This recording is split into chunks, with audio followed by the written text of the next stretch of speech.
Assembly సాక్షిగా TDP ఎమ్మెల్యేలు కామినేని శ్రీనివాస్ అదేవిధంగా బాలకృష్ణలు ఏదైతే వైఎస్ జగన్మోహన్ రెడ్డిని అవమానకరంగా మాట్లాడడం అదేవిధంగా జరగనటువంటి నిజాలను అవాస్తవాలను అబద్ధాలను వండి వడ్డించినట్టుగా కూడా వాళ్ళు ప్రవర్తించినటువంటి తీరుపై మనతో మాట్లాడడానికి కూడా ప్రస్తుతం నెల్లూరుకు సంబంధించినటువంటి రూరల్ ఇన్ఛార్జ్ ఆనం విజయ్ కుమార్ రెడ్డి ఉన్నారు. సార్ నమస్తే. సార్ ఎలా చూడాలి, నిన్న అసెంబ్లీ సాక్షిగా కూడా ఇటు కామినేని శ్రీనివాస్ కావచ్చు బాలకృష్ణ కావచ్చు అబద్ధాలకు సంబంధించినటువంటి ఒక వంటకం తయారు చేసి వడ్డించినట్లుగా కూడా ప్రవర్తించినటువంటి తీరు, దానిపైన ఇటు చిరంజీవి కూడా స్పందిస్తూ అవంతా అవాస్తవాలను కూడా చెప్పడం జరిగింది. చాలా దురదృష్టకరం అండి. నిండు శాసనసభలో జరగనటువంటి విషయాన్ని జరిగినట్టుగా అబద్ధాలు చెప్పేటటువంటి స్థాయిలో తెలుగుదేశం పార్టీ నాయకులు కావచ్చు, అదేవిధంగా కూటమి నాయకులు కావచ్చు, వీరందరూ కూడా జగన్మోహన్ రెడ్డి గారి మీద కేవలం బురద జల్లేటటువంటి కార్యక్రమాల్లో భాగంగా కామినేని శ్రీనివాస్ గారు మాట్లాడిందే తప్పు అయితే దాన్ని తప్పంటూ బాలకృష్ణ గారు చాలా అసభ్యకరంగా అభ్యంతరకరంగా జగన్మోహన్ రెడ్డి గారి గురించి మాట్లాడటం చాలా విచారకరం అని చెప్పి నేను మనవి చేస్తున్నా. మరి ఇదే చిరంజీవి గారు ఆ సినిమా ఇండస్ట్రీలో ఒక పెద్దగా జగన్మోహన్ రెడ్డి గారిని కలిసినప్పుడు జగన్మోహన్ రెడ్డి గారు చిరంజీవి గారిని అవమానించారని, చిరంజీవి కూడా పెద్ద దూకుడుగా జగన్మోహన్ రెడ్డి గారిని కన్విన్స్ చేసి చిత్ర పరిశ్రమలోని ప్రముఖులందరినీ ఆయన కలపలేదని ఏవేవో చిరంజీవి గారి పైన కూడా అనుచితమైనటువంటి వ్యాఖ్యలు చేయడం, మరి అదేవిధంగా జగన్మోహన్ రెడ్డి గారిని సైకోగాడు అని చెప్పి అమర్యాదగా మాట్లాడటం, ఇవన్నీ చూసిన తర్వాత ఒక్క విషయం అయితే తేట తెల్లమవుతూ ఉంది.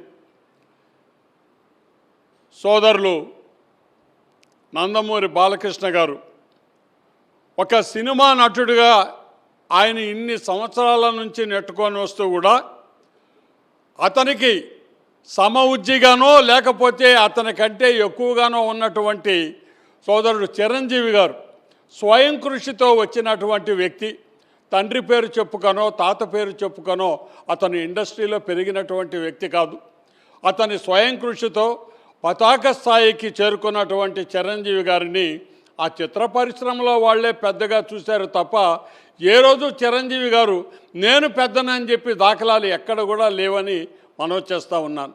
మరి అదేవిధంగా ఒక కేసులో ఇరుక్కున్న రోజు జైలు శిక్ష పడుతుందేమో బాలకృష్ణ గారికన్నా అనుకున్న రోజు రాజశేఖర్ రెడ్డి గారి మంచితనంతో ఎన్టీ రామారావు గారితో ఆయనకున్నటువంటి సత్సంబంధాల దృష్ట్యా బాలకృష్ణ గారి మీద అతను దూకుడుగా పోనందువల్లనే కేవలం నాకు మతి సరిగ్గా లేదు, నాకు కొంత పిచ్చి ఉన్నది అని చెప్పి మెడికల్ సర్టిఫికేట్ని అడ్డంగా పెట్టుకొని బాలకృష్ణ గారు ఆ రోజు కేసులో నుంచి బయటపడ్డ తర్వాత ఎవరికి పిచ్చి, ఎవరికి సైకో, ఎవరికి ఆ సైకాలజీ ప్రాబ్లం ఉందనేది లోకమంతా కూడా ఆ రోజు చూసింది. మరి ఈరోజు మీరు ఇన్నిసార్లు శాసనసభ్యుడిగా అయిన తర్వాత కూడా మీ భాషలో కానీ మీ బాడీ లాంగ్వేజ్లో కానీ ఎక్కడ కూడా ఏ మాత్రం సభ్యతా సంస్కారం లేకుండా ఎవరిని పడితే వారిని వాడు వీడు అంటామో లేకపోతే సైకోగాడు అని అంటామో ఇవన్నీ కూడా మీ డొల్లతనాన్ని ప్రజలకు తెలియచేస్తుందని చెప్పి మనం చేస్తున్నాం.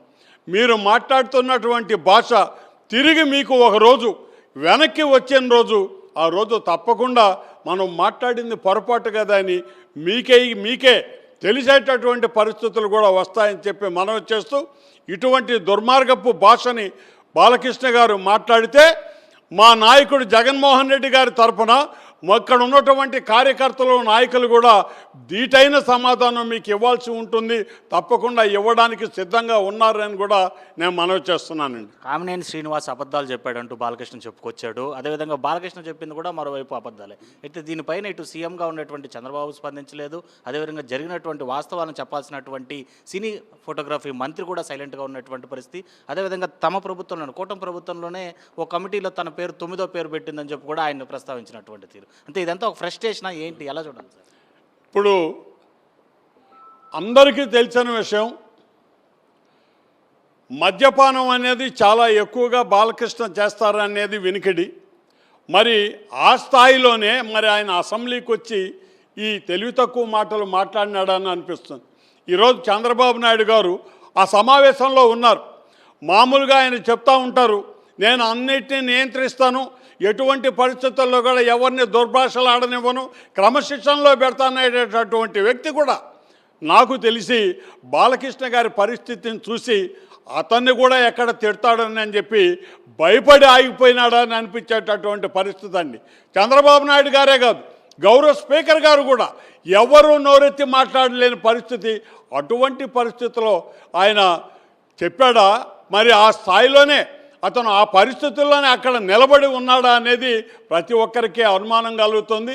లేదంటే చిత్ర పరిశ్రమ తనని క్రమబద్ధంలో అతని పేరు 9వ స్థానంలో, ఆయన ప్రాముఖ్యతలో అతనికి 9వ స్థానం ఇచ్చినటువంటి చిత్ర పరిశ్రమ మీద ఆయనకి కష్టం వేసిందా, లేకపోతే చిరంజీవి గారిని మొట్టమొదటి పేరులో పెట్టినందువల్ల అసూయ కలిగిందో, మరి అది కేవలం చిరంజీవి గారు రాసుకున్నది కాదండి.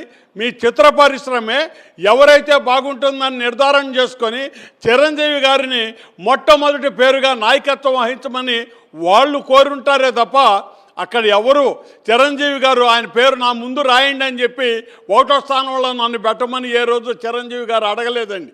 ఎందుకంటే అందరికీ తెలిసిన నిజం, ఎవరు ఎన్ని మాట్లాడినా సంస్కారమైనటువంటి పద్ధతిలో ఒక్కరిని ఒక్క మాట అనకుండా ఈ రోజుకి చిరంజీవి గారు నిబద్ధతతో ఉన్నటువంటి విషయం ఈ రాష్ట్ర ప్రజలందరూ చూస్తున్నారండి. అతనికి ఉన్న సంస్కారం అటువంటిది. మరి ఆ స్థాయి ఆ పద్ధతుల్ని కూడా చూసి కనీసం బాలకృష్ణ గారు మీరు నేర్చుకుంటే బాగుంటుంది.